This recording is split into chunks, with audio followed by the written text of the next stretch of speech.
Hey, I'm Jason Ward, and you're watching the Making Star Wars show, maybe listening to it. Today, I'm joined by Ben. Say Hey hi, guys, Ben. how's it going? And yeah, weird kind of day, a little bit of deja vu.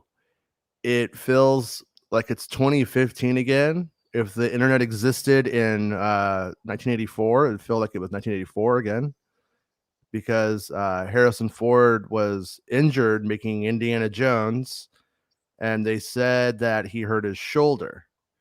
Um, the PR quote given to the Hollywood Reporter, which was first broke by Deadline, said something like he suffered a shoulder injury. It was pretty nondescript. And they said that they are going to continue filming without Ford, and around Ford until he recovers. If you remember in 2014, 2015 times when Force Awakens was going to come out, Harrison Ford was injured by the Millennium Falcon's door, we think, and they actually just paused production. I think it was also because it was a headache, but also because Abrams wanted to do a rewrite, and it was the opportunity to sort of improve the film and look at what they had and move on. And they're not doing that with this one. What do you think, Ben? Do you think that means the injury isn't as serious? I don't know. For me, I look at it at a variety of different ways just because my degree was actually in exercise science. So, Mm-hmm. there's all different types of like things that can come up with your shoulder depending on what you're doing, depending on how you're moving. It really falls into line with whatever the actual injury was. It could be something severe or it could potentially just be, a minor strain he could get over in a few days or so, maybe even a week rest, give or take. How quick he is at recovering. Like he seems to be in pretty good shape for his age. Mm-hmm. So hopefully his recovery capabilities are, you know, um, pretty good compared to a normal 78-year-old.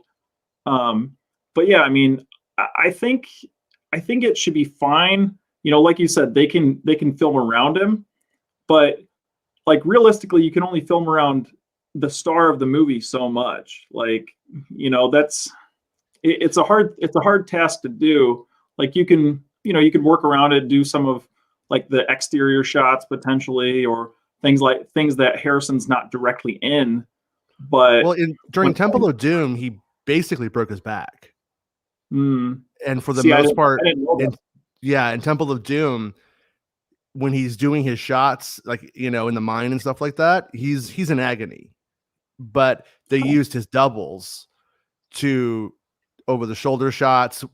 When you watch Temple of Doom again next time, watch how little you actually see Harrison in a lot of those moments. Not the moments with lines, obviously, because he has Yeah. to do those, but during the fight sequences and stuff, you'll see a lot of like the fisticuffs over the shoulder kind of stuff. And so there's definitely ways of doing it. And as we already have seen, they're doing a lot of CGI work to de-age him, probably in the opening of the film. So with all of that in mind, I kind of think when it comes to like the action stuff, they're going to be able to probably do a face, digital face onto a stuntman anyhow, even for the older Indy.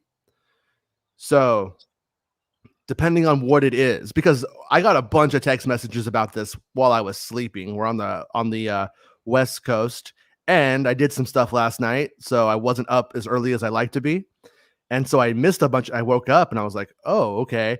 And the very first thing that I was told was that his shoulder was broken. And then Oh when it was man. reported, yeah, and I'm not saying that's accurate. Just I'm hearing Harrison broke his shoulder. And then it was in the trades with shoulder injury and Disney's comments on that. So I don't know. I'm not sure how serious it is. I just Oh yeah. I obviously just hope that he's okay. You know what I mean? I mean, at the end of the day, it's like I'd love to have another Indiana Jones movie, but you don't want somebody dying for entertainment. Even Yeah. though I I think Twitter loves that. oh yeah. Twitter loves deaths, especially for entertainment reasons. Yeah, I mean, I mean, potentially, no matter what it is, I mean, I guess if you look at it this way, like even if it would be on that extreme end of things, like in the meantime, they can literally finish up the entire film, while Mhm. he's healing, like anything that he's not in. So, realistically, for almost any movie, other than I would say in recent memory, other than like the Joker, where Joaquin's in literally almost every scene in that whole film, almost every movie, no matter what it is, just even sticking here in the Star Wars realm of things, like look at the sequel trilogy, look at Rogue One or Solo, like none of the stars are front and center for even 70% of the movies. So, Harrison, without Harrison there, they could finish up maybe 56, maybe 50% of the movie. I don't And know, man. I don't I mean, know. I'm not yeah, I don't know because Indiana Jones is, like, in almost every moment. Yeah, that's true. Now that I think about it, You yeah, don't really leave Indy too much. You might see and when you do, it's, like, for a gag that he's about to walk into. And, like, you do have, like, in Raiders, like, those moments where Marion goes through her, like, chase into the baskets and stuff like that. You definitely have those moments, and you have, like, Marion's introduction. Makes me wonder if they're gonna if it's bad, which I doubt I hope it's not that bad, but if it's really bad, I bet you they'll just focus on the other characters a bit more, and we'll have more moments with them than we would have expected. I mean, Phoebe Waller-Bridge is great, so I'm not necessarily like hating that concept, but at the same time, I mean, yeah, it's an Indiana Jones movie, right? I mean, but you yeah, could be right though. I mean, it depends on how much of an ensemble this film is. The last Indy with Indy 4, they started to make it a bit more of an ensemble, but that was a mistake. If you ask my opinion on it, like I love the movie, but the weakest thing about that movie is everybody who's not Indy. You yep, know, one I've said it. 100%. Because yeah, that is on the flip side of things.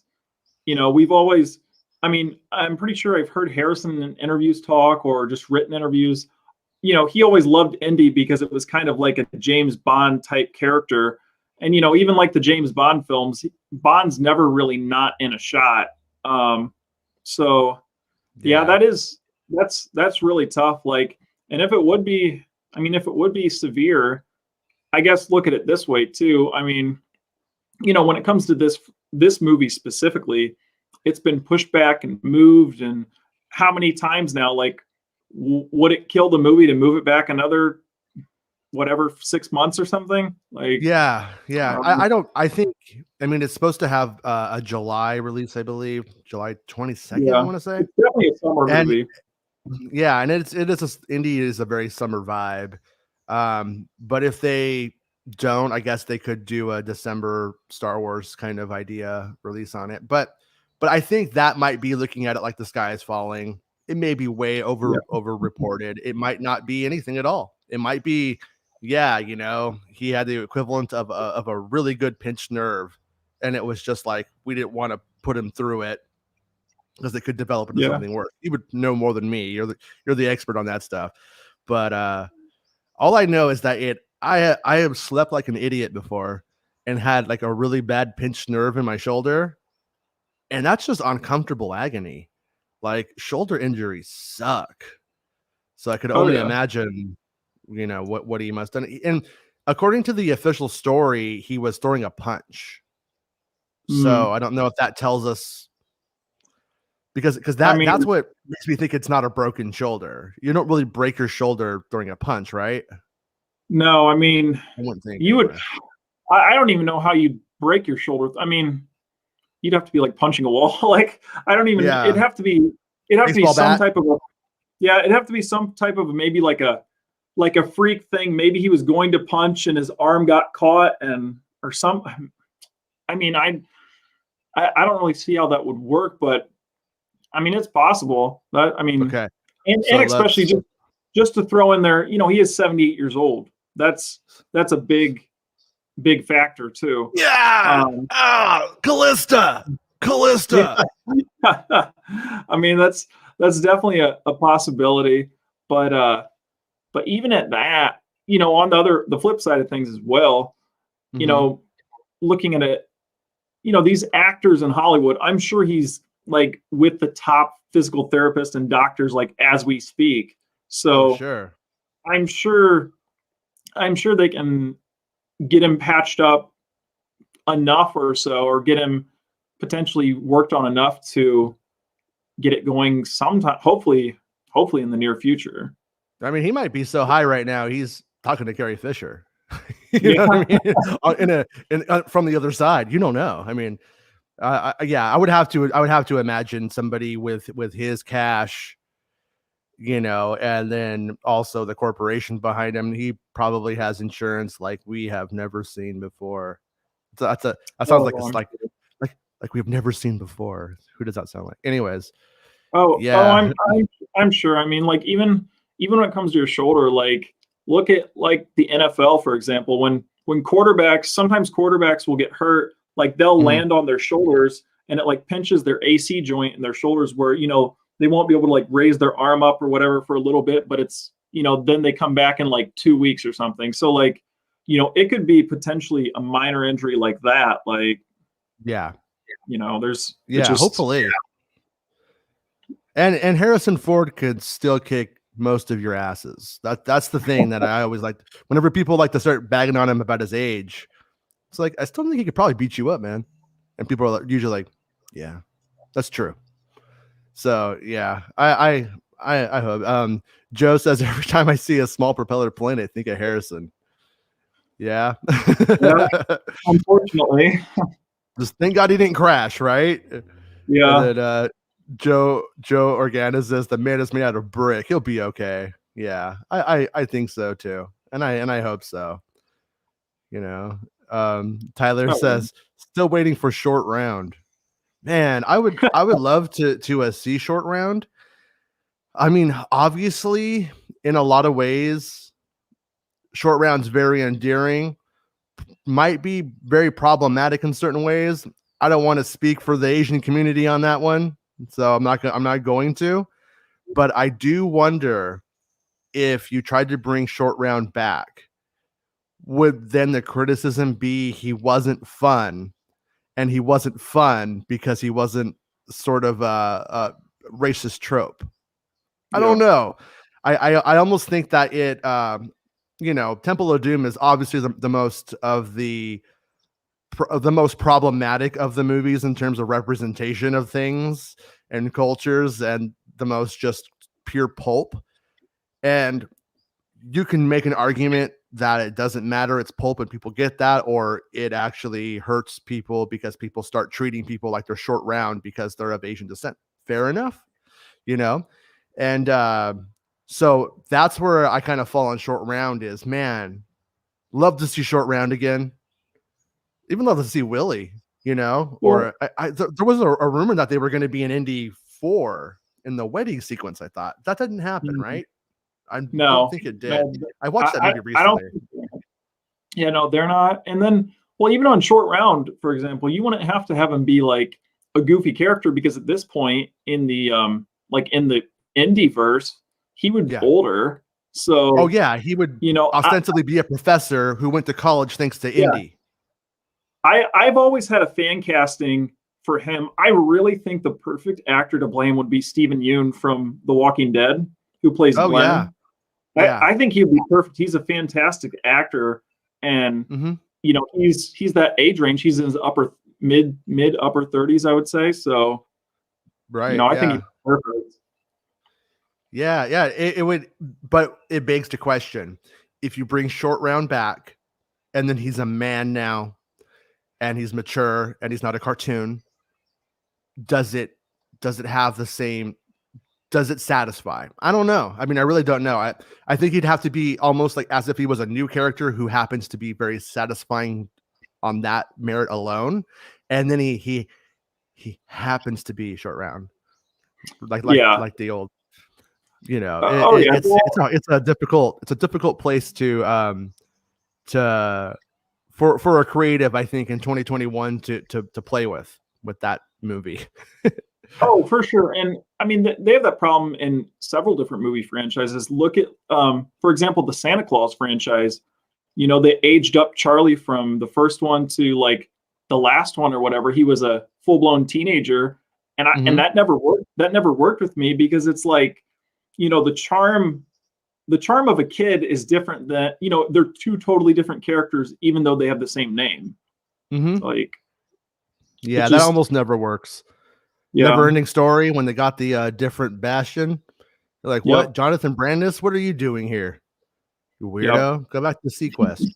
Um, the Wookiee Talk says, I was just reading about some stuff like that on Discord. Frozen shoulder. What's a frozen shoulder? I I mean, I've never heard of that Carbonite? directly. It's carbonite. Yeah, I'll say maybe he got stuck in some carbonite while he was throwing a punch. That makes sense. I mean, it's Harrison Ford, right? Yeah, he was Wookiee probably Talk trying to punch his says, way out of it. Harrison Ford, pay the doctor Chauncey, pocket change. Pay the man, says Dale. If Short Round came back as a badass archaeologist who took after Indy, that would be sick. Yeah, I think so too. I mean, it was kind of surprising in a way back during the rumors of Indy 4 that they were going to give him the biological son. And you thought, oh, Marion, that's the reason to bring it back. Okay, I see like why they're going that way. But in a lot of ways, the conflict, if they wanted that conflict, they could have gotten it from Short Round, because if he was like Short Round's father for a time and then he just abandons him, you know, I kind of have a feeling both Willie and Short Round don't like Indy. And in my mind, Short Round always stayed with Willie because of whatever Indy did or however he was. Because, you know, he's Yeah. not he's, despite what Indy 4 says, and he was old by that point, he's not the marrying type. He's an adventurer. Hmm. He can't sit down and have a family. I mean, he's Oh yeah, lucky he's a that he met, swashbuckling. Yeah. yeah, Mutt's like 17 or something, I think, by the time we meet him. Yep. That works, you know. Oh, I look, it's see. Santa. See, I'm not a big. A lot of people hate on Shia LaBeouf. Like I think he's a great actor in my opinion. He just Mhm. has a lot of off-screen drama and such, but on screen, I Sure. think he's a very talented actor. I think I think he's a good actor. I think he's an interesting person off screen. Maybe sometimes Yeah. he's interesting, at least. That's all I could say about him is, you know what I Yeah. mean? And no, I Yeah. don't all of the stuff with Mutt, when Mutt pulls up to the train station on the motorcycle, that stuff's great. Are It you works. talking a teacher or something part-time? One of the best scenes in Indiana Jones, if you ask me, one of the best exchanges. But yeah, and it's not until you get to the Marion stuff that it all starts to kind of go south. And I think the film starts to lose its form a lot. I feel like they revised the opening of the movie a lot more than the end. And then people really hate on the CGI monkeys. Oh yeah, I'm one Okay, of those. but that's not fair enough. But that isn't Mutt's fault. That's not Yep. Shia LaBeouf's fault, and it's not a character attribute. Swinging with monkeys isn't an attribute of Mutt Williams. That's not a thing he does in the movie several times and would do ever again. It's the problem is that the execution of the sequence wasn't done very well. Yep. And that ultimately falls on the director, I think. You know, Oh people yeah. want to blame George Lucas just whenever they see something cartoony, but Steven Spielberg was the director on that one. He's responsible. It's his call, his fault. But yeah, a friend of mine last night, it was the coldest funny thing, but it was cold. We were talking and I was like, hey, there's a rumor this person's Mutt Williams in the movie and it's not Shia LaBeouf. And I don't think this is gonna pan out, for the record. But their response was, I hope Mutt Williams dies in Vietnam. Mhm. That's so cruel. I was laughing about it though for a pretty long time. Uh, Santa says, Star Wars Santa, hey Star Wars Santa, says frozen shoulder is a medical issue. A friend of mine has it. So it's not carbonite, is what you're saying? And then Wookie Talk says unexplained injury to the shoulder. Yeah. So, you know, there you have it. Unexplained injury to the shoulder. Hmm. But Yeah, I'm not happy about this, to be clear, but man, if it doesn't take me back to Force Awakens. On Force Awakens, though, I think he had the airplane crash, and Yep. he had the Millennium Falcon door fall on his shoulder. I don't know. There were like a lot of rumors about that, and then when it went super legal, it was harder to get really. I don't know if the definitive stuff ever came out about what happened there. I'm not positive if Yeah, it I'm not did. sure. I never heard too much more about it. Yeah, there was like a lawsuit going on, and the government in the UK was sounded like pressing charges against somebody, and then that was the last Hmm. I can recall of it. But obviously, it wasn't Harrison's fault. Yeah. Be funny if it was, though. If he was just like, "Oh, this door." God, it was pretty funny today when my daughter, when she got up, she saw me working on the story, and she's like, "Well, what are you writing about?" And so I told her, and she's like, "Oh, that's not good." And then I was like, "Yeah, it happened to him on the Force Awakens too." And she goes, "Really?" And I'm like, "Yeah." I'm like, they say the Millennium Falcon's door came down on him, like the she's all, "Did it have stairs?" I'm like, "No, it's Hmm. like the ramp from the movie." And she like thinks about it, and she's like, "Oh, is that for easy wheelchair access?" And I was like, "That's very nice of you to think of it that way." But I don't think I Wow. ever considered why the ramp on the Millennium Falcon exists that way, other than it's cool. But there you Yeah. go. Maybe at one point it was for wheelchair access. Yeah. So, hey, Kenneth, how's it going, dude? Kenneth says Harrison is a tough cookie. If he survived a plane crash and that TFA door, he'll get through this one. Yeah, I think so too. I Oh yeah. my grandfather was really fit dude his whole life, super strong, and this is the only part about all of this stuff that makes me go, man, I hope it's okay. Is that like the dude painted until he was about 80 years old too. He painted houses on the side. He was like working in the Shell oil refinery till retirement, and then wasn't supposed to work after retirement, but did because he's depression era, can't help it. And he would Yep. take painting gigs, painting houses on the side. It's like some of my first jobs were helping him. But one day he was at the pool with my cousin, chasing my cousin, slipped, hurt the shoulder. Dude golfed twice a week too. He was a painter golfer. If he wasn't painting, he was golfing. And after that injury, he was like, "Oh, it's just not worth. It's not worth going through the surgery." Didn't do it. Then they were like, "You know what? We think it's too late." And it was so he never was able to golf again, and kind of the health went down from there. You know, Harrison, I think, is still has all that money behind him and has a lot of youth behind him because of that money as well. So with that Oh in yeah. mind, I think he'll be fine. But when you do have somebody who's nearing 80 who has any kind of injury, it can be pretty serious. Oh yeah, for sure. Like I said, it all depends on his recovery capabilities, who his doctors are, the physical therapy, just everything. Like it all plays into the big picture of everything when it comes to healing his shoulder up quickly. Yeah, yeah, for sure. Yeah. So should we move on to some of the Star Wars talk? If anybody has any Star Yeah, Wars we can, questions, one thing yeah. that happened last week that didn't really get to was interested in it. It is interesting onto itself, but Hollywood Reporter did a little bit on Kira. Kira. Um, when I see it written, I feel like it's somebody doing like a bad judo chop in a 1960s made for television movie. Clark is also looking back at 2018 Solo: A Star Wars Story, which trended last month on its 3-year anniversary as part of an effort by fans to see that story continue. But as much as she'd love to return to the role of Kira, Penny, can you open the door for the dog? Clark has yet to hear anything about a possible Disney Plus feature for her fan favorite character. Quote, "She's the one that has the most unfinished business," end quote, Clark explains. Quote, "I really had pages about what her life was and what it would be afterwards, but I'm afraid I've heard nothing of Disney Plus.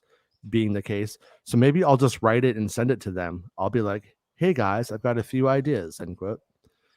So it's definitely an interesting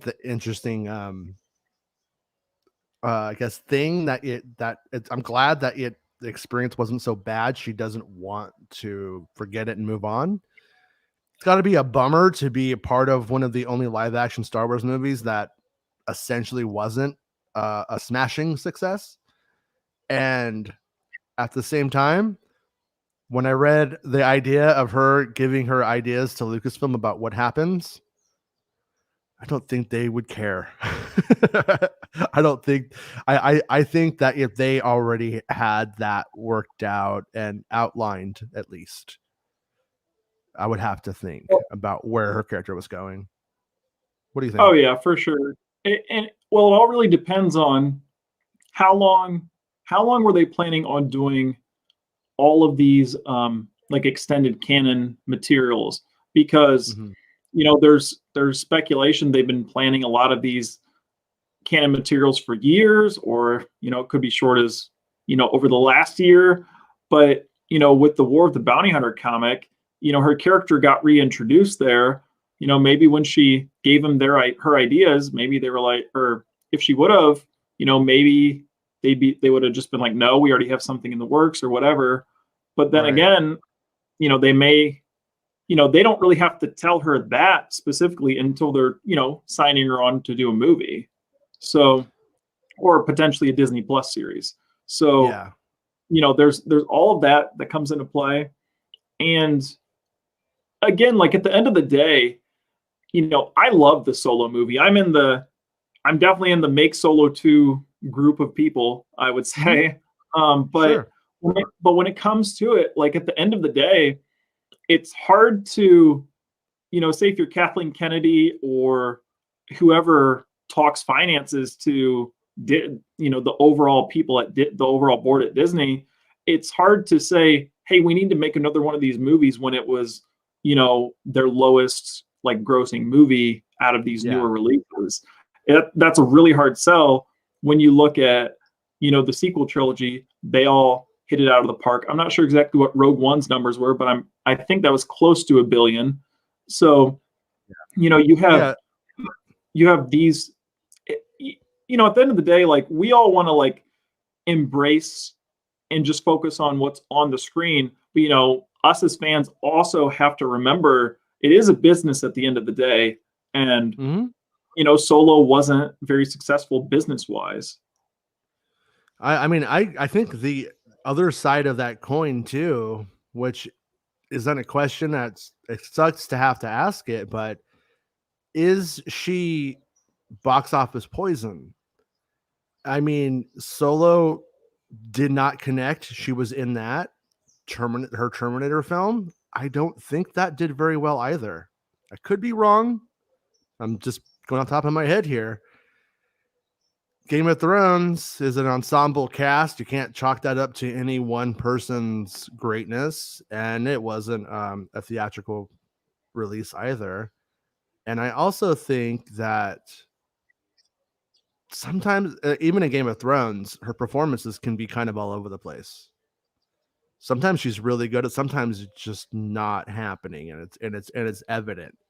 She'll go from feeling like an HBO actor that could have been on Deadwood to sort of like, is this ABC Family? All of a sudden, and Yep.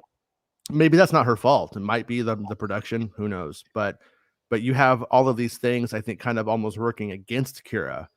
I think the Star Wars fandom wants more Kira, and I think that the way to do it probably is the bait and switch, so to speak. I don't know if bait and switch is the right way to put it, but you don't making Solo 2, going make Solo 2 happen is the wrong way to make it happen.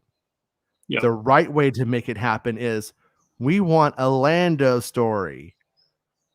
We want a Kira story. We want a story with Han Solo in it. And then that beast becomes what it becomes. And that's how you do it, because these characters all live on in the universe. So by calling it Solo 2, you are essentially associating it with failure. Yep. So don't call it Solo 2. And it's been I think kind of sucky though that, like, they brought Maul back, right? So there you go. There's your in. Is Disney gonna say no to a Darth Maul movie or Darth Maul miniseries? They're not. They're gonna, oh, you're making a Darth Maul one? That guy sells some toys. That guy sells some merch. Yeah, Yep. do it. And then there you go. There's your Solo too. You know what I mean? Oh yeah. That's how you come at it, just from a different angle. And that's what I think they will do. And that's what I hope they do, because it really did suck to bring Maul back in that way. And then it was just like, oh, never mind. And it would also suck to bring Maul back and then, oh, and read about it in comic books that may or Yep. may not matter as time goes on. Well, You see, know? that's always my critique when it comes to the current state of Star Wars. Is what I always wonder, what is truly canon when it comes to Star Wars? Is it on screen? Is it from Star Wars, from Lucasfilm's perspective, it's everything's canon. But Right. then you have some wishy-washy things pop up. Like there's like, if you look at the Force Awakens novel and the Last Jedi novel, I forget how it plays out, but Rey meets Poe in either the Force Awakens movie or novel, and then re-meets him in the Last Jedi movie or novel. Like, it's real wishy-washy, and it's like, what's canon here? And then like the Ahsoka book, for example, that pretty much like retconned the whole Siege of Mandalore sequence from Clone Wars. So it's like, what is canon or what isn't? Like, to me, this has always been my view on this topic as a whole. Like, I think what's on screen should be canon, and then let the writers have fun with all the books and comics and games and everything, because George Lucas, like under Lucasfilm, like they may have had issues, in the early to mid 2000s, but the thing is, they pretty much let the writers run wild with whatever books or comics, or look at all the video games they were pumping out back then. I mean, there was a book back then where Chewbacca got crushed by a moon. Like, so they literally, Lucas let them like kind of run wild with it, but they're trying right now to stick so hard. I feel like they're almost bootstrapping themselves with the canon concept, because, like, for example, I guarantee you, if they knew the Obi-Wan show was going to become a thing, they wouldn't have had Darth Maul get killed in Star Wars Rebels. Oh, spoiler alert for anybody that doesn't know that. But if they don't know that by now, that's on them. Yeah. But when it comes to that sequence, I think if they would have known the Obi-Wan show would have been in production when Rebels was getting developed, they probably wouldn't have killed Darth Maul, because when you watch Rebels, it's implied that Darth Maul has not ever made any contact with him up until that final moment on Tatooine. But in Rebels, Obi-Wan's already like Alec Guinness's Obi-Wan, so it can't be Ewan McGregor's Obi-Wan. So Right. it's a really tough spot I feel like they put themselves in when it comes to a lot of this stuff. Yeah, I think it was a huge mistake. I mean, Yep. as much as I love moments from it, that was a mistake. Yeah, if you ask me, at the end of the day, you just have to look at what has true monetary value, and that's going to be what is canon. I mean, at Yep. the end of the day, like when 30 years from now, wherever Star Wars is at, if it's a movie that they could put and sell digitally or however they're going to sell things by that point, that's what matters. And that's what's going to have value. A comic book that's not in production and you can't find anymore, it's going to be really easy to sweep that under the rug. I also think that a lot of these books, though, they will probably fix them and update them and do second editions of them if they have any value, and fix whatever matters. And if they aren't good enough to get a second printing or another printing down the road, probably doesn't really matter in the big picture anyway. Yeah, I mean, I totally like agree. Mel, what's his name? Melshi dies like a few different ways in the books, in the various Yeah. like publishing stuff. If I could remember, I remember that being one of the inconsistencies. And now he's going to be a character in the live action Cassian show, and people are probably going to be more interested in him than they were before, obviously. And that's probably going to get more attention as time goes on. Like, what? How'd he Oh die? yeah. What does this mean? Well, look at And Shakti. I mean, Shakti. I still don't know mhm, what death of hers is canon or not. Like she's yeah, died like 6 times. I feel like. yeah. We didn't they finally end up doing it? Didn't they finally end up laying down the canon one on that? Was I it in the think Clone they did. Wars? I th- well, I think in the Clone Wars, in the most recent Clone Wars arc, I think they mention it by line, like Shakti's whatever, like Shakti's comm or something went missing or went off Mm, or whatever. But I think they implied, but I'm not sure. I'm not sure like the exact specification of how she died, because you have the different stuff between like Revenge of the Sith potentially, like with Anakin, like the behind the scenes stuff that Shakti was in the temple, but then you have the yeah. behind the scenes scene where Grievous literally kills her. Um, and it's like I'm not sure what her canon death is specifically. Yeah. Yeah. If I remember correctly, they had her being killed by Grievous, and then Lucas liked her design so much that he wanted to use her in the temple. And then I don't even think it mattered in the end. But yeah, Yeah, it's one of those it's like at the end of the day, if you like a book, it doesn't matter if it's really canon or not. I mean, it's if it's going to be honored or not, because I mean, like that's like the whole thing is like people want to know, is what I'm doing going to matter to everything else or what I'm reading. And I get that too though, like it did devalue it, the publishing a lot for me when the inconsistencies already started, and errors are going to happen. yeah, I get it. But I have to go with, you have to be a bit pragmatic about it. Like Poe and Ray meeting, clearly that was like an error and a mistake. yeah, Um, and it's not the same. But like Boba Fett meeting Luke Skywalker on Tatooine, and them having that blind encounter, which is a bit, but that's going to have happened. Like that happened. They're not going to undo that. There's no reason to undo that. I guess the yeah, Boba show could undo it in the end. Oh, he never went back to Tatooine again, and we're saying that for no reason other than to make it difficult on you. Um, yeah. but I would have to think that it wouldn't go that way. Well, So well, I know a lot. errors are going to happen. You have to accept it, right? Oh, for sure. I know a lot of people went really hard in the paint when it came to the whole situation with Kanan at the beginning of Bad Batch, because there was inconsistencies with his book, like his master had a different lightsaber color, and the Bad Batch weren't even in that whole situation where she got killed. So Right.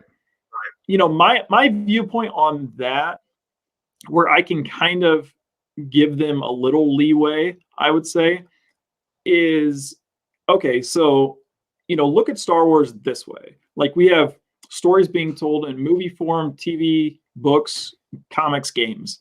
Like each form is potentially getting told by a different, like outside storyteller. Like if I was telling the story of Star Wars, maybe I would tell what happens to Kanan this way. And then Mm-hmm. if you're over here telling Kanan's experience, you'll give your kind. It's like the telephone game. So maybe it's just a different perspective on the same story. Yeah, I mean, I think that's when I saw the Bad Batch in Canon stuff. That's what Yeah, I considered it. I was just like, this comic book is edited. This comic book isn't showing every moment in real time of Kanan's journey from walking from point A to Z. It's not showing that. You're skipping things. So I was mostly okay with that idea. The lightsaber color thing changing, that one just to me it's kind of like, well, if you're gonna do that, if you're gonna go and you're gonna pull back on that, you should have got that right. That's a mistake. But yeah. at the same time, so what? You know what I mean? Yeah, like Yeah. I'm with Joe a little bit. The inconsistencies don't bother me usually. Yeah, and I think that kind of stuff is like they expanded something, and one way to make it cooler is when they reprint the Canon comic, not to add the Bad Batch, but to fix it to make it more like the film or the screen version.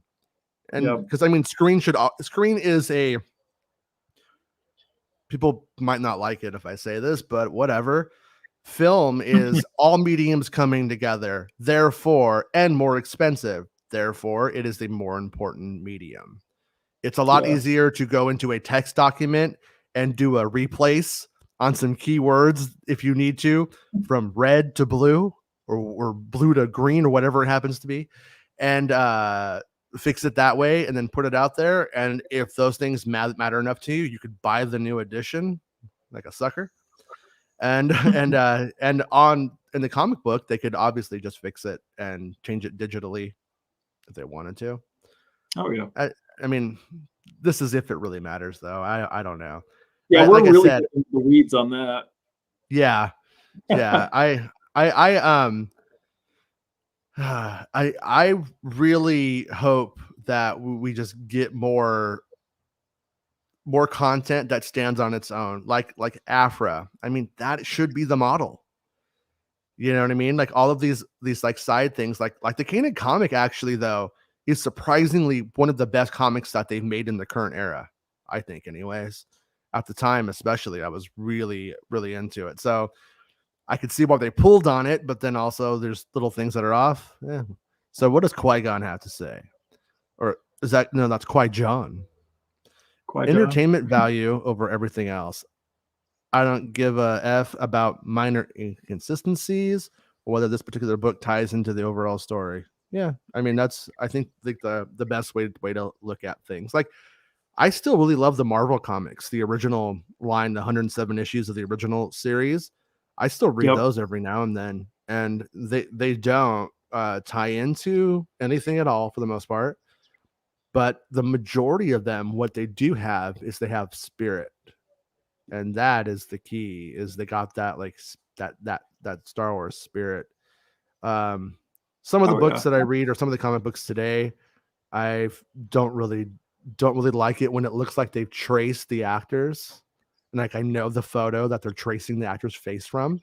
That stuff, it really does bring me out of it, you know. Oh yeah, for sure. I mean, I feel like when it comes to that, like you said, you need to find what you really enjoy. Like, sure, you can stick to canon stuff, whether it be Marvel or Star Wars or DC, but just Mhm. find whatever you want to read. Like me, for example, like I really do enjoy a lot of the new pieces of canon off-screen material, but one Yeah. of my I would say my most favorite Star Wars book ever is non-canon, and that's the whole Heir to the Empire, the Thrawn trilogy. Mhm.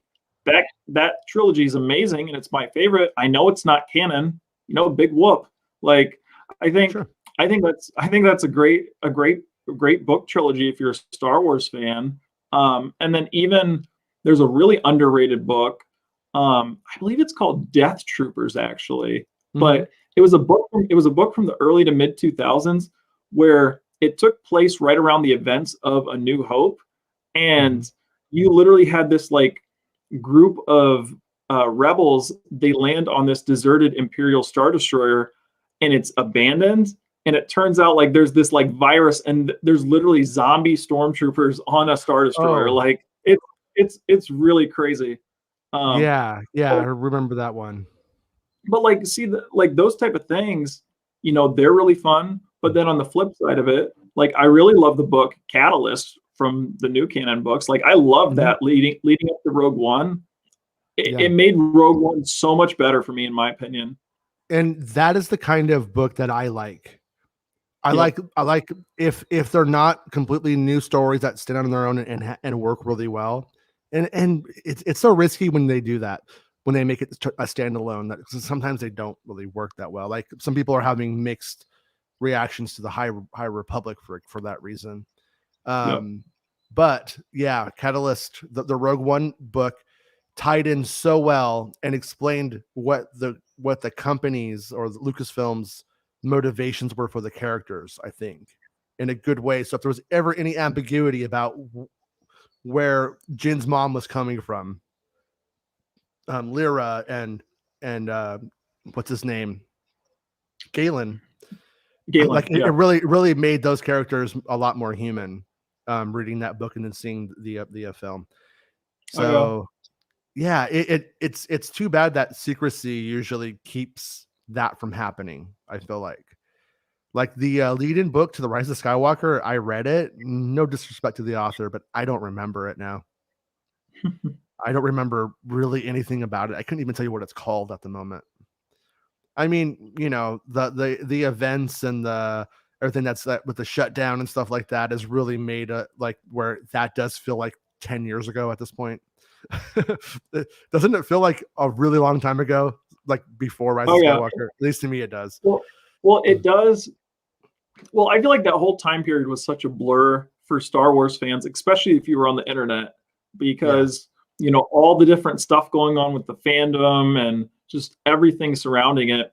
I feel like honestly that just swallowed up so much Star Wars content, and that's why a lot of us don't even really look back on that content, just because it was such a, I guess, controversial time, if you would say, for Star Wars yeah. fans. And as I joked around before, during that time period, like I gave Last Jedi like a 7, 8 out of 10. Hmm. Same with Rise of Skywalker, 7, 8 out of 10, somewhere in there. Hmm. And I had people like getting mad at me over that. And I'm like, that's not a bad rating. That's solid. You are And a traitor to the fandom. You yeah, are a well, rapscallion. yep, I I don't was a know what is wrong traitor. with you. Yeah, I was a traitor to the fandom because, since I gave like Last Jedi like a 7 or 8 out of 10, that meant I was supposed to totally hate The Rise of Skywalker. But I'm like, I kind of enjoyed that movie a little bit too. So it's like, wait, what am I supposed to like or not like here? And it's like, and then I Yeah, remember, you know, I think it's a big thing that a lot of fans, always need to remember, like, don't let reviewers like me or Jason or anybody like influence your opinion on movies, because sure. I feel like a lot of us get caught up in like, reading reviews for movies and or shows, and you want to get in the conversation, but then you may let your favorite reviewer like bleed over into your actual opinion. And that can be potentially problematic. Yeah, the problem comes up when you like just to put it off of the people who enjoy Star Wars and to the people who don't. Yeah. People who talk about how much they don't like Star Wars more than watch it. That's Yep. it kind of becomes a problem. You know what I mean? If that isn't balanced at all, because then it just comes down to the weight of words you've heard. And when you watch it, you're just hearing other people's like interpretations of those scenes, and it definitely plays in your inner monologue, and it's hard to drop those things once you've done Oh, it. I don't really read film reviews very much. I thought like it's kind of good to know if something is so bad you shouldn't go see it, yeah. but if it's in any way worth seeing at that point, does it really matter what a hyperbolic film reviewer has to say? Because on the internet, man, I think me and you might have talked about this. Subtlety is lost. It's a lost Yep. art.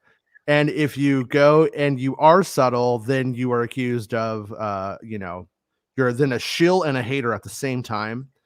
And Yep. uh, and like I was telling you, and I believe you think you agree with me. Um, Nothing is a 10. You like a Yeah. 10 should really be not something that can be achieved. Like and I think whenever like I love Zelda Ocarina of Time, Ocarina, whatever. I love that game. That is to me a perfect game.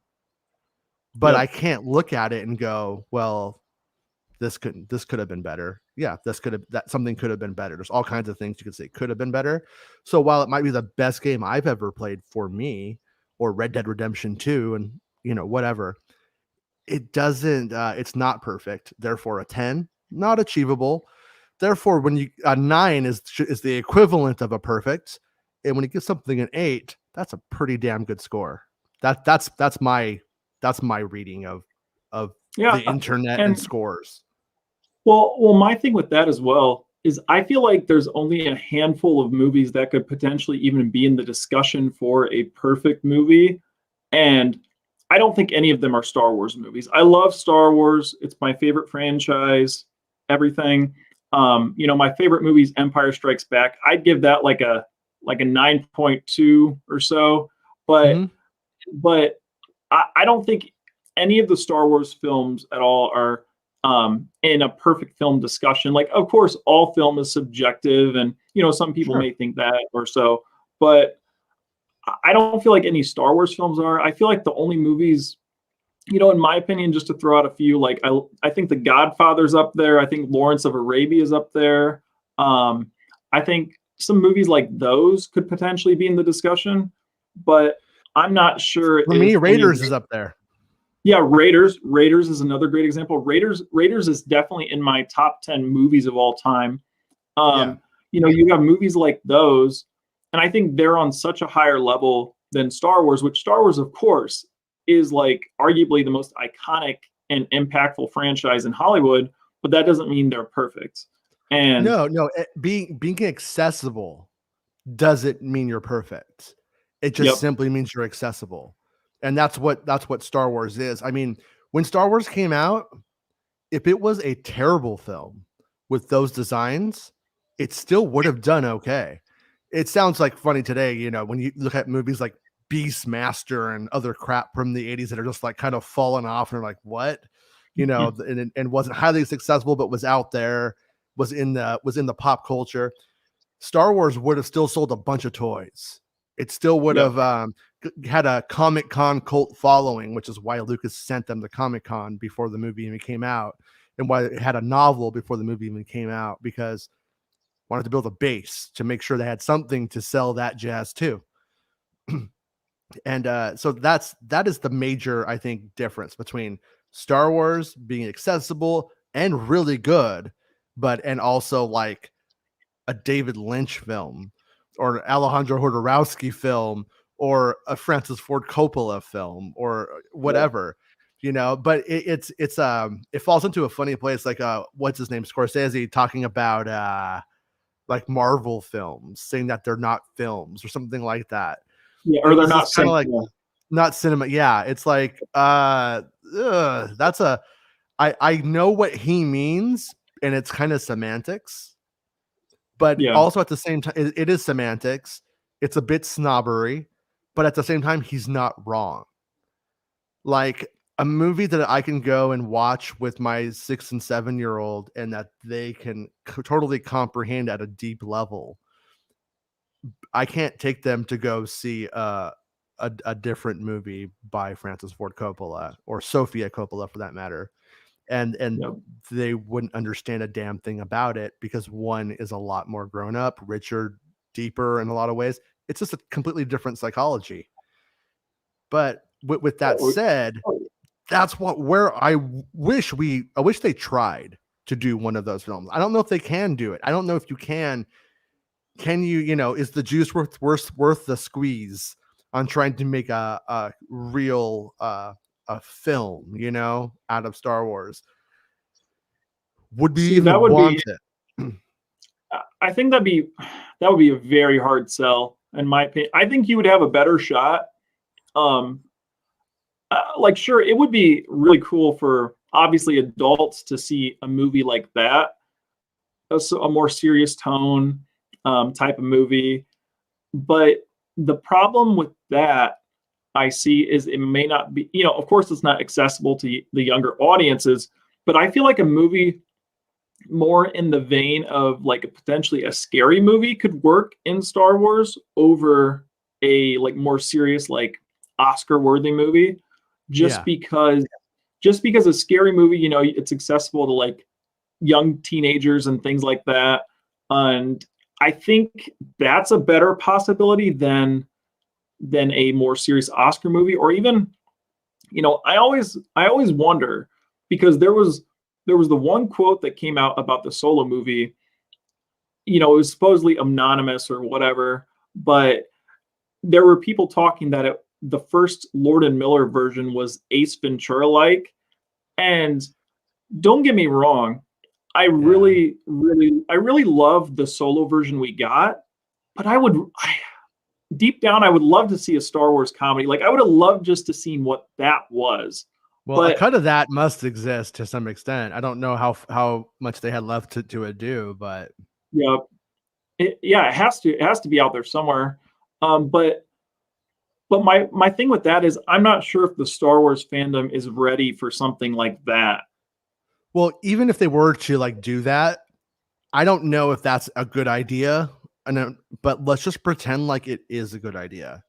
Where it's a bad idea is that you do it with an established character who's not Ace Ventura, Yep. right? You know, if you're going to make the Star Wars Deadpool, fine, but don't make the Star Wars Deadpool Luke Skywalker. Like he's not. I think where you have that disconnect there, you know, and that matters. Yeah, and like I said, I heard pretty much the opposite in a way. I mean, at least I heard that it was like a blaxploitation film. Hmm. That's I heard it had more of that going on. So yeah, I don't know. I really don't know what to make of that. A couple of comments before we get too far behind. Yeah. We're talking about Let's, Resistance Reborn. That was an excellent book. I think I am. I believe I am. But I'm glad that you liked it. It did not make an impression on me. Maybe it was where I was at the time. I enjoyed both of them too. Well, whatever, Joe. No, I'm kidding. No, I'm glad. I mean, Rise of Skywalker is about a 6 out of 10. I have a hard time grading it because when I say I feel like it's a 7, I sometimes I want to go to a 6.5. Then I don't feel right about it. I don't feel like a 7.5 is right, so I tend to go with like a 7. But there's like moments that feel like an 8. And then there's moments choices that feel like a 5. It's such a you know, complicated movie. This is my first truly mixed Star Wars movie. Attack of the Clones, I'm like, this movie's crazy, but it's just crazy. So I'm cool with it. That movie, it has its foot like in something really great, and then something that is very just kind of lazy. That's just how it vibes to me. it feels really rushed, in my opinion. Mm-hmm. Um, I feel like you said, the movie itself has a lot of moments that are all over the board. Some moments maybe 3 out of 10, some maybe 9 out of 10. Like I feel like you have really all over the board spots. Like my favorite moment of the movie by far, like I about cheered in the theater when it happened, was when Lando and the whole like Republic came in to save the day at the very end of the movie. Like when he like Sure. when he talks over the intercom, like that's such like a wahoo, like, you know, cheering type moment. Like I love that moment. See, here's my But thing. Great moment.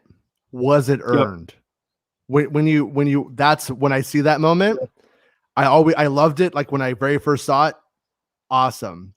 I also go, was it earned? Because if you're gonna wahoo, you're gonna yahoo, whatever, you gotta earn that. And that's Yeah. when you see Star Wars ripoffs, like from the 80s, and they try and do the Han Solo thing, they don't earn it. You know what I mean? Oh yeah. It's a weird. I'm no film scholar, so it's like it just is what it is. Patrick says Zelda Breath of the Wild is a 10. Laugh out loud. Yeah, that's an amazing game. I mean, that game is a masterpiece. You know what's funny about it though? I would say this is like just like my Raiders of the Lost Ark, but liking Last Crusade better. Ocarina of Time is my favorite. Breath of the Wild is objectively most likely a better game for a lot of reasons. But for whatever reason, nothing beats that night. Was it 98? Whatever. When I was in a band and I was living in my parents' garage and we were smoking the devil's grass and that game came out and my girlfriend was like, I brought pizza. Just nothing beats all of these life things that came together and made that game my favorite game experience of all time. See, now for me, on the other hand, the Zelda games are a lot of fun for me, but Yeah. my favorite game, I think that would be a perfect game is Halo 2. just like I feel like the campaign, story, everything is just like almost a 10 out of 10. And it's such an iconic franchise. And I don't know, that game I feel like was a big one impacting me, like growing up and getting into gaming and that sort of thing. Yeah. Yeah. I'm not a mega fan. Enjoyed them. I played most of them and enjoyed it. Yep. Had a good time with them and did the multiplayer and all that stuff on the Yep. first Xbox. And did that thing where you link all your Xboxes together. Yep. What was that Oh called? yeah. I don't remember Oh what that yeah. was called now. It had a name though. Ethernet cables. We use Ethernet cables. Is what they Yeah, were. no, but it had like an Xbox internal type name Oh too. Anyways, yeah. like X-Link or something stupid like that. Yeah. But yeah, but I'm of the opinion that what made that series great will never translate to screen. That's what makes me just really nervous about the show that's going to be coming out. Yeah. I'm hoping it's good. I'm pretty nervous about that. Now to tie our gaming into Star Wars, funny, quick little funny story about what happened with me just in the past couple of years. So, I got my Xbox One and everything, and I was like, man, I really want to play the old 2005 Star Wars Battlefront 2. And I have the disc for the Xbox, but I couldn't find it anywhere. And I found my old Xbox up in the attic, stored away. Well, I was like, well, here's the kicker. So I didn't have any of the cables for it. So I was like, okay. And I could not get it to pry open. So I was like, all right, I'm like 100% sure the game's in this Xbox. So I was like, you know what? I have an Xbox One now. Let me just bust it open with a hammer. So I went, busted my Xbox all open, no game inside. And I was like, oh my gosh, there goes my childhood Xbox. And then I go and open up the case for Star Wars Republic Commando, and it was in there, Battlefront 2. I was like, holy smokes. But they put one of them up on Xbox Live as like the free game for having being an Xbox subscriber. And my son liked Battlefront 2, the new one. So we were like, okay, let's play it. It didn't work online. I don't know if they've changed that since, but you couldn't play it online. And I was just like, well, so what then? You can't play the old 2005 Battlefront 2 online. The main thing I would recommend for anybody getting into that game 16 years later would be just to play the campaign, because the campaign literally is so cool on that game, because it takes you from the start of the Clone Wars in Geonosis, like you go to Geonosis and it takes you all the way through Order 66, the events like in Revenge. It takes you through all the events like the 501st Clone Trooper Legion went through. So, it's a fun campaign to play through at least once. But I think there's no online play. That might have been the first person shooter I ever played online. I didn't have like a computer like when that like Doom stuff was going on. I knew people who were all into it and all that jazz. And then I want to say that was like the first console game I played as a first person shooter online. And then probably was it Jedi Outcast? Was probably like, I think I really built my first real like I'm building this computer, because I had played EverQuest and Ultima Online, which was really into MMOs before World of Warcraft. I like World of Warcraft too, but it really ruined MMOs. It made them so accessible that they weren't challenging anymore for me, and it kind of lost interest. I love Star Wars Galaxies back in the day as well. Yeah, I was really lucky. Me and Randy applied for the beta for it. We didn't get beta 1, but Randy got beta 2. It was a pain in the ass because it crashed constantly. So he kind of like just like gave me his disc and was just like, go have fun. And so I played that in beta 2. Then I got into beta 3 and played the beta for that. Then the game came out and I loved it, man. Like, strangely, I got rich in that game because I was an image designer. I was just so into Star Wars looks and design and that kind of jazz. And I just did that profession in the game. And in the first like months, I made so much money in game because I was so good at the character creator from having played during the betas and stuff that people would would pay me. So I was so if people ever wondering what would I be in a Star Wars in real Star Wars life, ironically, a Star Wars hairdresser. There you go. Qui-Gon says, yeah, Revenge of the Sith had some of the best Star Wars and or what's ROS? Is that Revenge of the Sith? One of the best Rise of Skywalker. Rise of Skywalker. Sorry, yeah. I love the movie, but yeah, it's so bipolar. Yeah, it is. And like, and I want to be clear, like I don't hate the movie. Like I like the movie. I still watch the movie. It's there's no such thing as a truly awful Star Wars movie except for the Ewok movies, which even then I have a weird affinity for, nostalgic. I wish somebody, Yep. you know how people were always doing phantom edits and stuff? Somebody edit those Mhm. Ewok movies and make them book. That's a project I want to see somebody nail. Hey, there I we do go. love, Patrick says, I do love Ben Solo parts of Rise of Skywalker and some other parts. A lot of the movie does seem rushed or almost unwatchable. That's why I say 6. Yeah, you know, I like when the movie has that Indiana Jones vibe in the start, but then where the movie goes, I don't know if that was appropriate. And it almost feels like maybe the idea was we're afraid this movie's not fun.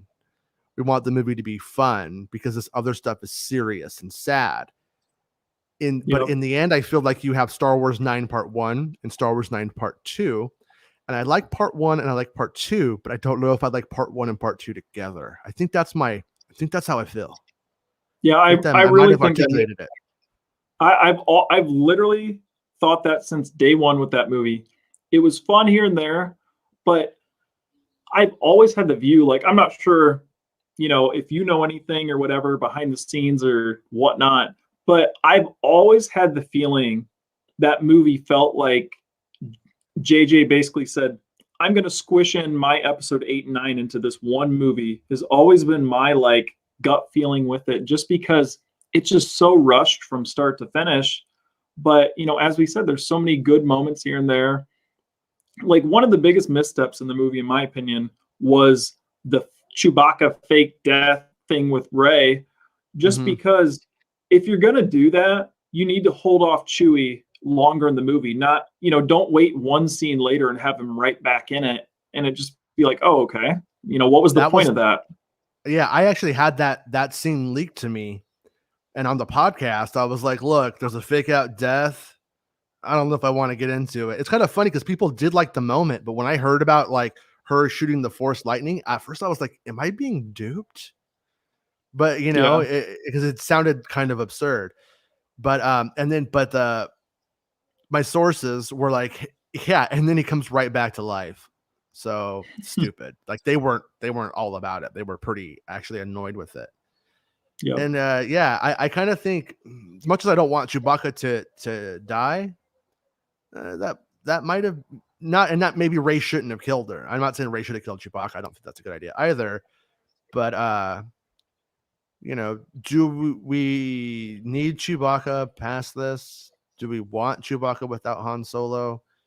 I mean, clearly he lives, so that way they can utilize Chewbacca if they want to.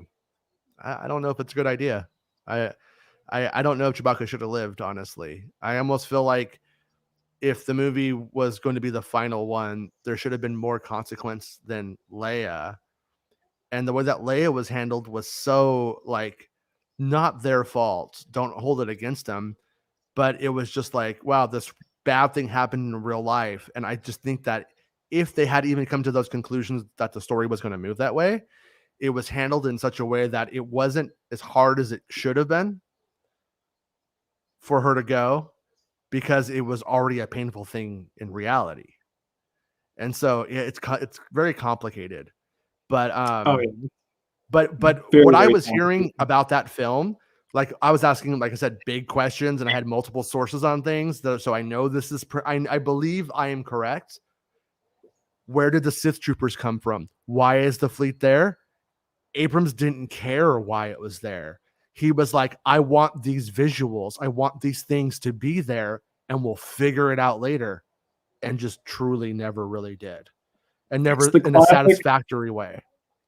Well, the thing is with the Sith troopers, I joke around it. You've had it since day one of Star Wars in 1977, Star Wars always has really cool stormtroopers that do nothing.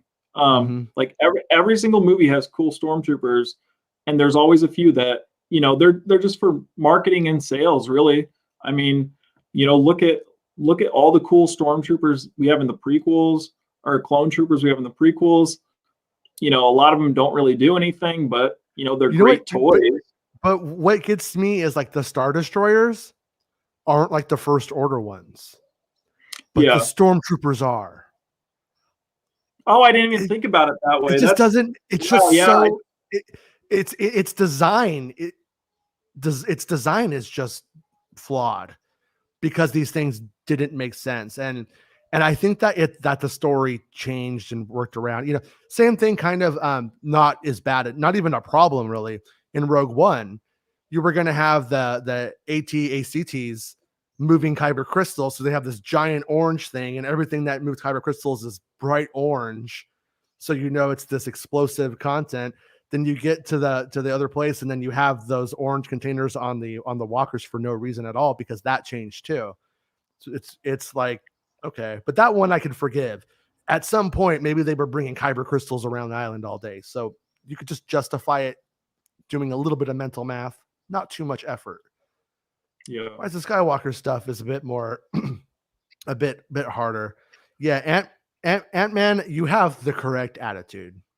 You're right. I mean, The Rise of Skywalker was a good popcorn movie. I enjoyed it. Yeah, I mean that is Yep. the best way to Perfect take it. summary. Yeah. Um, oh snap! Beastmaster got a shout out.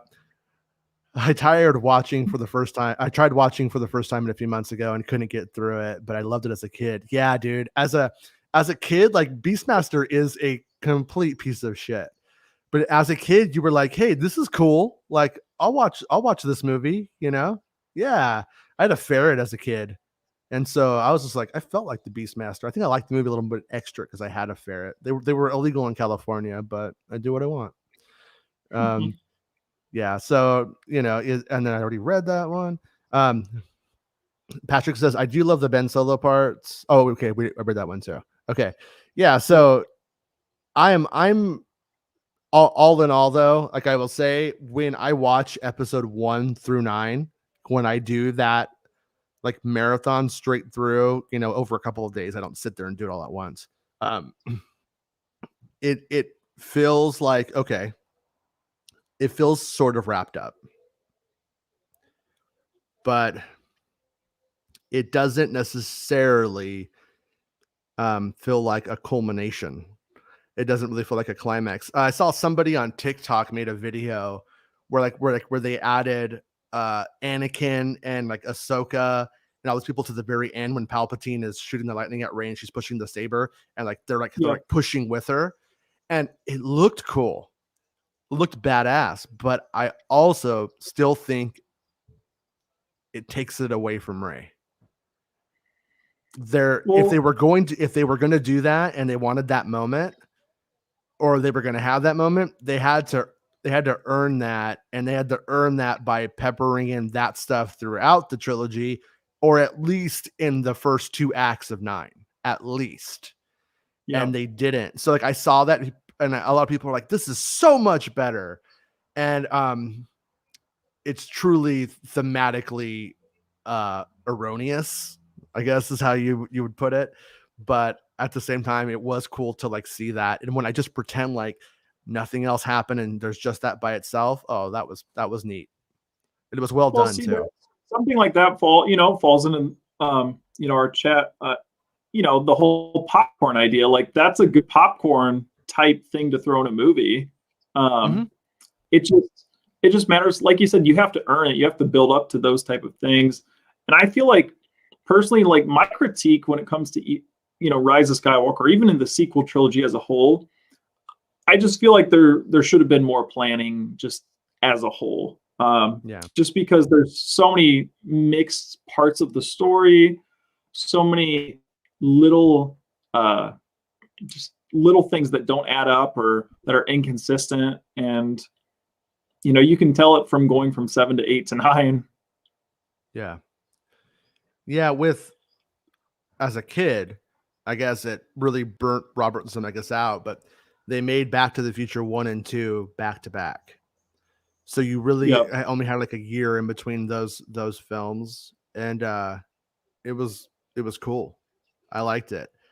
I would rather they go and they write a trilogy almost at once, use multiple directors if need be, because you don't want somebody to burn out, but have them working together and film it back to back. Just do it all, and then work on the rollout. You know what I mean, about what the products will be, and that would be a better way of doing it. Disney has the money. And with 7, 8, and 9, that was the one time I think that they could have done something like that and it would have made sense. Now, with whatever they do, it's a risk. You don't know if, we're gonna make a solo trilogy. Oh no, we're not. You know what I mean? Like not that they said that, but that's what it would be like if it bombs. Like we don't know what Taika's Star Wars movie is gonna be like, or if Ryan's movie trilogy goes into production and actually like happens. When we hit that point, what's it gonna mean? Will they just make it all at once?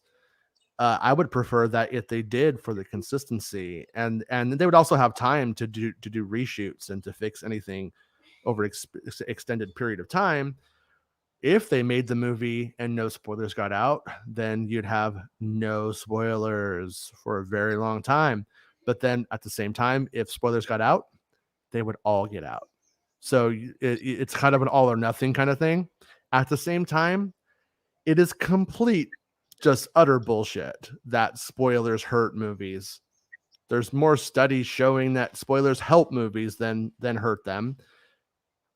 There's two ways to be about it. Some people like it and some people don't. Not one is more right than the other. So it's like, well, because you prefer this other way and this other way makes you think people are going to freak out and buy stuff more.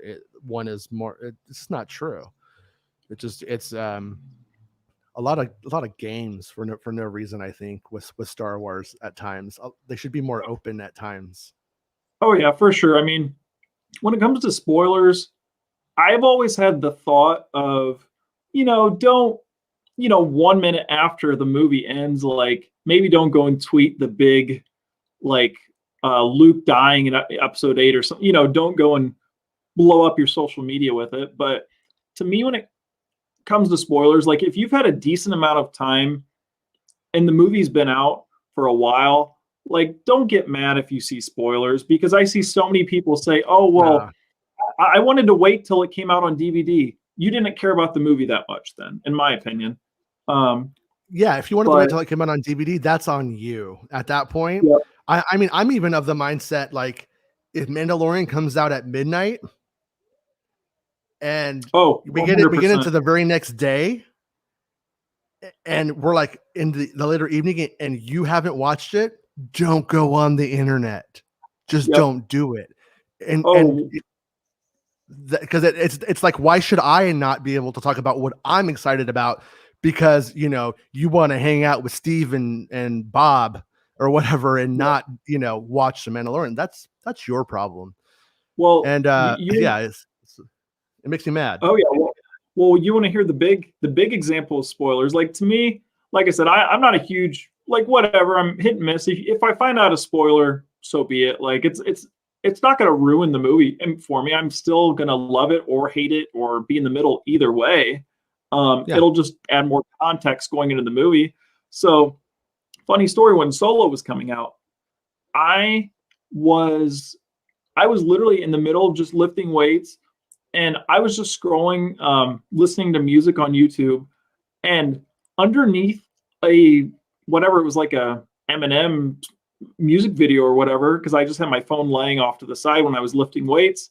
Someone, the highest upvoted comment on that video at the time, anyways, was Darth Maul is at the end of Solo. I was like, what in the world? Because I didn't see it, opening night. I saw it on the Friday, the day after, and I was like, "Are you kidding me?" I was thinking, "Man, I hope this isn't real," just because it's a big thing. But then it turned out to be Darth Maul.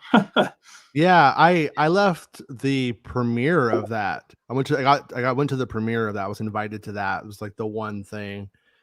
Yep. And then yeah. Anyways, appeasement. And I afterwards on the way home, I'm like looking at the internet, and people were leaving that thing tweeting out that it happened. You know, Yeah. it Oh was yeah. just there was just like nothing that you could really do about it. But I that's where I also fall like in this weird way where I'm like, your big surprise, that's not like Maul showing up, that's not story. Yeah. That's like a feature. That doesn't make the movie good. But there's this attitude that it adding in stuff like that makes something good. Like if we knew Cad Bane was coming in that last episode, I was so excited when he was in Bad Batch. I was like, there he is. Oh, damn, Yep. there he is. All right. Okay. But that moment was one time. That little dopamine high was one time. And when I watch it now, it's completely living and dying on its own merits. Not on the fact Yep. that it surprised me with the cameo. You know what I mean? With the I remember him moment. That stuff doesn't that has a very short shelf life. And I almost think there's a theory that the first impression is the only thing that matters. That is not Yep. true. Stuff is processed, it gestates, and then it is. I mean, you could even look at The Force Awakens on that. Everybody loved The Force Awakens when it came out. Now it's I love it or I don't or I do, but it's a New Hope remake. Everybody, Yep. because everybody eventually saw what the story structure was and was able to figure out that's essentially what it is. Oh yeah. So Funny thing is with that movie, day one, I hadn't seen any of the reviews or anything. I enjoyed Force Awakens to start, but I yeah, remember I turned to my cousin in the movie theater, and I said, "Man, I'm pretty sure we just watched A New Hope." Like that's literally what I told him, because it felt like it to me. when I was doing the spoilers on that one, I had connected all of the dots from A to Z, and I was like having to ask myself, Jason, are you projecting a story structure onto this based off of what you know Star Wars to be? You know what I mean? Is this a new Yeah. hope, or is and you're just seeing it because like and the answer was no, it actually is that. But then you saw that more with Last Jedi, Yep. where it is sort of empire inverted, but at the same time it has enough that it is a bit different. So Oh yeah.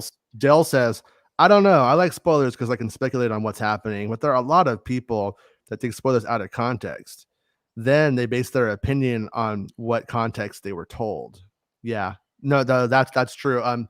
Back in the Ain't It Cool News days of Star Wars spoilers, midi chlorians. I mean, it really. I think that shaped the perspective and the viewpoint of midi chlorians more than anything.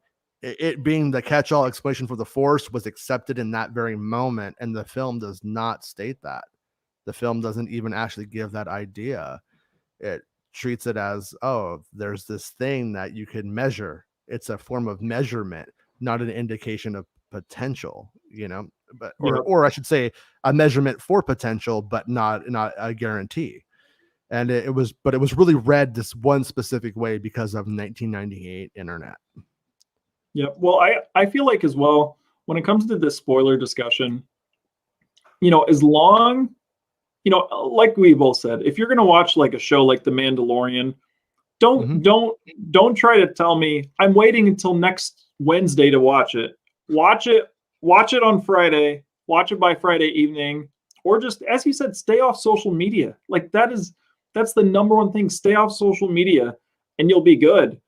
But for me, when it comes to spoilers, there really hasn't been a spoiler like the one from I See Dead People. I mean, like since that movie, because Yeah. that is to me that is the only movie where a spoiler actually matters, because that could potentially it changes your whole view of the movie entirely, Well, it completely. does. And when you didn't know, it made you want to see it twice. Yep. Oh, I did. As soon as I got done watching that, I remember I was however old. I said, I have to rewatch this movie now to like catch all the little subtleties throughout the entire thing. Yeah. Yeah, Tenet is not. Tenet was that way too, but not because of a I See Dead People kind of twist or anything like that. But Yeah. wait, did I skip that? Yeah, in Nope. the prequel era, Star Wars Insider had all kinds of pictures a year before the movie came out, and Rick McCollum used to give us all kinds of details. Yeah, they actually used to give production updates, and they used to actually show behind the scenes um, photos. George Lucas selects is what they called them. They were like photos that George Lucas took, and Ryan Johnson took a bunch of photos just like that, and we saw a very few of them. There was talk of doing a book on them at one point, and I don't Yep. think that's happening. But yeah, when you look at like they totally asked out the people who like behind the scenes Star Wars stuff, and that's an important part of the whole thing to them. And they completely overlooked that, and they went for people squilling over a hot callus, which sounds like something you would go to Germany and pay somebody about $250 to have done to you. With Yeah. all of that said, I just really, yeah, I miss when we could get things as it was happening, because it's a lot more exciting to see what the innovation is going to be or what they're working on as they're working on it than even after. I still appreciate it getting it after, but it's not the Yeah. same as before. And do they not do it because they're like, oh, it's good, it's going to confirm spoilers or something like that? People who are watching that already don't care. They already are into it enough that it doesn't matter. And Yep. and Oh, yeah, go on. oh, for sure. I was gonna say the big example of that in the Star Wars realm are, I feel like the biggest example is in 2005 when Revenge of the Sith came out. You know, that came out in May. Well, the Star Wars Revenge of the Sith video game came out like March, and that video game, it's beat by beat the entire Revenge of the Sith movie, Well, scene by you know, scene. most of the spoilers on the internet from that era were from that game. Yeah. Most, I've heard this several times. Most of the Yep. everything that leaked came from whoever made that game back then. It was Yep. somebody in there who leaked the majority of it. So, wait, did I read that one? Yes. Yeah. Rick McCollum You read that. was fun, and I like that.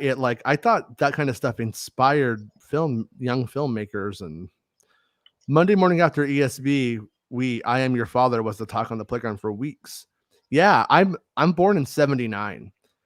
So I'm like a good 3.5 to 4 years old as we're hitting the Return of the Jedi ramp up. Um, my birthday was in August, and so like I think I was 3, right, and I was about to turn 4. I think that makes sense. Anyways, a kid passed me the Return of the Jedi storybook before the movie was even out, and he was like, "It started off with, do you want to see Princess Leia naked?" I'm like, "Yeah." And then he's like, "Check that out." And then I could read a little bit. Wasn't a good reader yet, but I'm able to go through and we figure out. Oh no, you know what it was? It was also it also had some of the Marvel. Was it the Marvel comics? Can't remember now. But there was a part where Leia going, "Luke," or "Hold me," and we were like laughing, and then we were thinking they were going to get together. Like, that's it, man. And then we're reading Yeah. on, and then we get to the part where she's the sister, and that was like, what? That was like the big, for me. That was the I Am Your Father moment. Was that, and didn't even happen in the movie for me. It happened in text, and Well, in text form. And I Am Your Father was on every sitcom. Give Me a Break with Nell Carter. I remember them making that joke a few times, and it was just always there for me. So what? oh, yeah, well, I didn't even have to worry about getting that spoiled from other kids or anything like that, because so I was born in 93. Mhm. So, naturally leading up to the Phantom Menace in 99, my grandma showed me, of all things, my grandma, she's a huge Star Wars fan. She showed me That's the rad. original. Yep, she showed me the original trilogy. But here's the funny thing. So I've been hooked on Star Wars ever since I saw A New Hope. Like, I still remember that day, as a 6-year-old kid, seeing Darth Vader walk through those doors and thought, whoa, like, what's this about? But also with that, my grandma literally told me, hey, that guy's Luke's dad, like right when the movie started. And I was like, I don't know what that means, because at the time, it's like Luke's character wasn't even in the movie yet, and Yeah. then we get to Luke, and I'm like, oh, it's that guy's dad. But I was, I couldn't, as a kid, I couldn't add it up. Like, whoa, how did that happen? Um, so yeah, I didn't even have to worry about other kids. It was my grandma just flat out telling me. I just remembered a really weird thing, and I can't prove this, but I just know it's true. I should look into it. But my grandmother wouldn't go to the movies. I think I saw E.T. with her in the movies and Top Gun. And those were the only two movies she would ever see or she would ever get to the theater for. Oh, and Crocodile Dundee. Very weird. But my grandfather was kind of the same way, but he would watch A New Hope. He thought it was cool. And my dad had bought them a VCR. They weren't really like into the idea. And he's like, you guys could go do your church stuff and not miss Murder She Wrote. And my grandma's like, I want one. So my dad bought her the VCR. Well, when I'm over there, A New Hope was on, and they were down to watch it, which was rare. And I recorded it on Channel 5, which is KTLA, and it was early 80s. It was like probably, I feel like 1985, even maybe 86. But when Aunt Beru spoke, it wasn't the dubbed one. It wasn't, it was like she was like Irish or something. I'm not Huh. sure. I'm not sure. Is her name Shelley Fraser? So maybe it was Irish. Don't beat me up if I'm wrong. But yeah, there's actually a version that aired on TV, and I know because I had it taped as a kid. When I was over at my grandparents' house, it was a different voice. When I would watch that Huh. version of Star Wars, it would trip me out because later on I had the official tapes that came out around 88, I want to say, and it was a different voice, and it was definitely stood out to me. And with that, I was just always like, Star Wars is always changing. Just roll with it. Oh Like, yeah, did you know I've the original scene with the mouse droid and Chewbacca that wasn't in the original release of A New Hope? I feel like I remember that, but that's just because my grandma had, the original trilogy videotaped as well, like you did. So Mm-hmm. I mean, she probably has that original version with Aunt Brew on it because she literally still has all those old VHS tapes from 30, 40 years ago. Okay, sorry, I was losing you for a second, but Oh, yeah, can you? yeah. On that one with the Brew voice, I believe that I only ever heard that on the TV one. Hmm. Something like that. Anyways, yeah, there's so many versions. Trust was taken way Oh, out of context. the Rise So of Skywalker. yeah, was taken way out of context. New World Man. I've only ever been spoiled when I look for them. Yeah, and that's what does suck though. It sucks when you have like the meathead bully type dude. I'm assuming that's just how they feel. The guys who drive by the line, Dumbledore dies. Yeah. That kind of stuff. It's just like, but it's also just like such a dick move, and that's what makes it. That's what makes it suck. That's the only time I ever really feel guilt about any kind of spoiler stuff is when you have like the one psychopath who just goes around doing that constantly. You know what I mean? Or based off of your information, if you do it, that's Yep. when you feel like, man, I enabled this asshole, but then at the same time, that asshole is just doing what he does. You know what I mean? It doesn't, and I think if it wasn't me, it would just be something else. But Yeah. uh, Oh yeah. Patrick says Patrick says spoilers are great. It all comes down to how the movie executes what is written. Yeah, and that's where I would be critical of George Lucas. Like George Lucas played the ambiguity card to such a degree that Ain't It Cool News, and I don't even know if it's Ain't It Cool News' fault. I mean, they were told these things this way. I assume. Um, but if an internet report is able to color the way that your movie is decoded by the masses, you didn't do a good job of explaining it in the movie. And I get it, you faster, more intense. You don't want to spend a lot of time on things, but you can't put major concepts and big concepts in on your fourth film and kind of gloss over it. And then also kind of like be like, well, oh man, the audience wasn't with that, but it was such a great idea. People love germs. No, they don't, George Lucas. People don't want to go to school, and you're asking them to go to school for a second. Um, I like the concept. I truly do. I mean, I think it's fine, but at the same time, like, kind of on them. So what does he say? Oh yeah. Hey, what's up, Prairie? Fake spoilers are worse, like zero spoilers. Yeah, I think I think fake spoilers are more intentionally dangerous. Like when they're like, sometimes people will get things wrong. Sometimes people will like, oh, one of the like weird ones. Okay, here's a dumb example, but a true example. Talking to some sources, and they are not Americans, and they're telling me about Scarif. Very fast conversation. You know what I heard? Scarab troopers. So I Yep. think somewhere on the site you could find me detailing Scarab troopers and giving detailed drawings of them. Scarab troopers. Okay, mistake. Doesn't hurt the film, it just was what it was.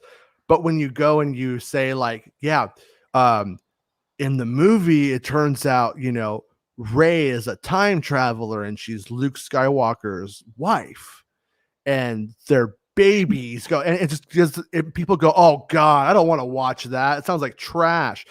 Hurt the reputation of the film now. And then, Oh yeah. or it's so fan pleasing that you go and you show up and then your expectations are not met because you wanted something completely different. So it's like, really, Oh yeah. For spoilers. sure. Yeah, so it's like, that's why you got to pay attention to who gets it right most of the time. And the other thing about it too is like we're speculating on this show constantly because we're having such interaction with our friends here. Yep. It's like when you get a spoiler, it's hard to not speculate what it means. And that's like the other part of like when you put something out is you want to do analysis. To some extent, people want analysis, and to some extent you owe them analysis, but you could only say so much with, like, if I just know Jyn Erso is the daughter of the Death Star guy, that's all there is to know. You know what I mean? There's not a lot more to say. But what you'll Yep. have, sometimes people will get something real and then they just run with it. But that is one way to burn a source, or to make a Well, source annoyed and never give you anything again. yeah, well, let's say, for example, look, we've speculated, will Kira be in the Book of Boba Fett or not? If we would find out Kira was in the Book of Boba Fett, we could really, start up the speculation ramp up. Like, okay, how does this fall into the story? And you'd be able to make never-ending content about that if you knew that Yeah. specific spoiler. Like, Right. Yeah. Yeah. I mean, but where it's like, where like that is okay. And they've straight up told me before, like we're okay with speculation. Like yeah, we're all about it. And speculation is ultimately like really healthy. And for the most part, if they're not completely dropping the ball, our speculation is going to suck compared to somebody who has gone to school and had a successful career in writing and directing to make these things happen, right? Um, I mean, if it wasn't the case, there would be fan films that were just the best thing that ever happened. Not crapping on fan films. I think a fan film is a good exercise in filmmaking for people that are getting into it. But yeah. I have never seen a fan film where I was like, I like this. Or I've never seen a fan film where I'm like, I'm gonna watch this again. Don't mean to The insult anybody. It's just they just don't. It's just not the same. It just doesn't hit the mark for me. the only, yeah, I'm not a huge. I think fan films are great for, as you said, like creative, being creative, getting Yeah, experience. If you're an up and coming filmmaker or something, or you're just wanting to do it for the fun of it. sure. Like Yeah, me, there's nothing there's wrong with it only, at all. yeah, oh no, definitely not. Like for me, the main fan films I remember watching over the years that really stuck out to me. I mean, it's still up on YouTube. I think it was put up probably 7 or 8 years ago. It was a fan film. It was like a 2 minute fan film of Boba Fett. And Mm-hmm. he actually, what they did with it was really cool because, of course, being low budget and everything, what they did was they somehow cut the slave one out of Empire. So, you have the takeoff of slave one, but the initial opening of the film, you see Boba Fett crawling out of the Sarlacc, like with his armor all beat up and everything. And then it I think cuts I've to seen like, this. yep, it cuts to like a wider shot and you see the Slave One flying off. Like that's Yeah. that's one of the main fan films that really stuck out to me over the years. And then there was one last year, right around when Mando came out, actually. It was a Bosk fan film, and it wasn't too bad. It was a little cheesy, but it's cool because they put a little post credit scene, and you have Bosk walk up. He's like, "Hey, Boba," and like Boba walks in. But the only thing is, like, I would have loved that scene in that fan film, but the whoever they had doing the voice of Boba Fett, like, did not have any type of an accent or anything near Tamara Morrison at all. So it sounded so off, and I was just like, "Oh Hey, I'm man, Boba Fett. How's it yeah." going? No. No, I believe Yeah. that I believe the actor for it was Spanish, so you could like really tell a huge difference Yeah. between him and Tamara. But yeah, fan films are fun, but Yeah. I Yeah. just No, I think it's great that a bunch of people get together and like it's almost like essentially an RPG, but they're making a film of it, you know? yeah. I Well, definitely think it's cool, but oh yeah, for sure. I mean, like a few years ago, I think it was 3 or 4 years ago now, the one big YouTube channel, Star Wars Theory, he made like a Vader fan film, and that was really well made for being, a homemade fan film. Like he put his own money into it and whatever. mhm. But Yeah. it was really well made for what it was. But Mhm. as you said, it's still not your movie quality, but it's still a fun little watch. Like those are, I just like seeing people's like creative expressions, I guess you would say. Yeah, yeah, same. I mean, I think it's a healthy way, creative outlet to express fandom. Same thing with like costuming and all that kind of stuff, and all that stuff coming together. But Oh yeah. our speculation to go back to get back to what we're talking about, Yep. our speculation usually is thought about in our leisure time for fun when we have those moments where we could talk about it. These people are hired, so they are thinking of these stories for weeks and months and writing it and getting it down. So speculation's never going to really be a threat because they're usually going to hit on those things much better than we can. But with that said, someday it'll happen. Someday a really rad fan film will happen. I mean, when I say, and that's again not a slight on anybody else's, but I mean one where it's like universally everyone's like, this is a great movie because you can do at home what George Lucas could do on the original film now. Yep. People could probably remake A New Hope in their spare time if they wanted to. And so I would love to see that kind of thing happen. Like I would think it would be really, really rad in a weird way if it was done in a good spirit, but if people were able to go and organically make a sort of your crowdsourced Star Wars movie and it was just fantastic and connected. Like it would be an amazing moment for digital democratization, wouldn't it? If that occurred. But Oh at the yeah. same time, I'm not holding my breath. Sand, scarabs, and we know Anakin hates sand. True. Speculate responsibly. That's what I always say. I wanted Jar Jar Yep. to be eaten by a rancor. Screw you. That's what I was going to talk about, actually. Did you see the prop stores auction is auctioning off some of Phil Tippett's Betamax tapes or something like Oh that? really? And yeah, and they put up a clip and it's the rancor sequence with Luke in the rancor pit done with like an actor and a monkey, guy in a monkey Oh suit. man. Yeah, I'm curious. I would totally plug them. I'm curious if I could take that and give commentary and put it on the channel so that way it exists after the auction, because the footage. I don't know if that's against the rules or not, but with commentary, it's so short. I would think it would fall under fair use, but I don't know. Yeah, I'm not But sure. yeah, but it's I have the video. I saved it. But it's amazing. It's amazing to see. It's amazing to think that that kind of stuff existed. Those J.W. Rinsler books came out and they had footage just like that in the book, and I saved all of those files separately so I could just watch them when I want to. But yeah, I wish that could have been included in that book. But yeah, either I'll put it up or I'll find a way to do it. I'm not sure how to go about it. I wish we could throw videos on here. I don't know if we're able to do it. I'm gonna upgrade this to the paid one for a while. I should just probably jump over to OBS and start using that, but I'm just not looking forward to the headache. Yeah, yeah. Oh, And StreamYard's nice and simple as well. yeah, yeah. It's easy. I Yeah, think when you get the paid version, you lose this duck in the corner looking at our faces like some kind of Jar Jar that's just saying punch yeah, me. yeah. You can put your own logo up there, actually. Oh, okay, it'd Yep, be me going. No, yep. kidding. Um, Yeah, but so I think we've done a good hour and 45 minutes today. My kids want me to take them to swimming today. Now that we're at 2:45 and it's getting very hot, so I think that's how I'm Sounds going to spend good. the rest of my afternoon.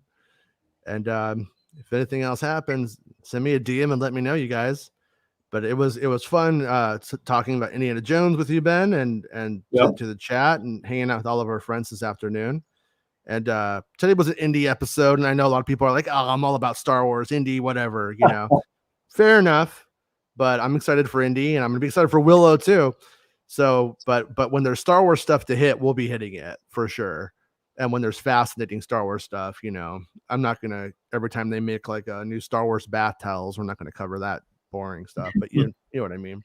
Some people are into that though. So Yeah, whatever helps you get through this miserable ass life. That's what I say. very true. But thanks for joining me today, Ben. Thanks to the chat. Hit me up in my DMs or through email or whatever, you guys, at Making Star Wars or MakingStarWars@gmail.com. Send me any questions or anything that you want us to talk about, and we'll talk about it. We'll have Ben back on again soon. I'm just kind of considering Ben whenever I'm going to have a panelist. I just considering him in the roster. So Yep.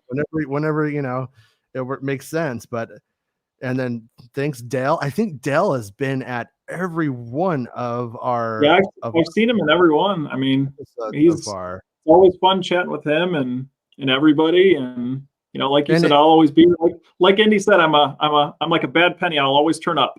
right. Yeah, and Ant-Man, if you ever want to come on, dude, I'd love to talk about Star Wars with you. Enjoy your stuff. But yeah, but everybody have a really great day. And if everything goes according to plan, see you later, Mr. Tail.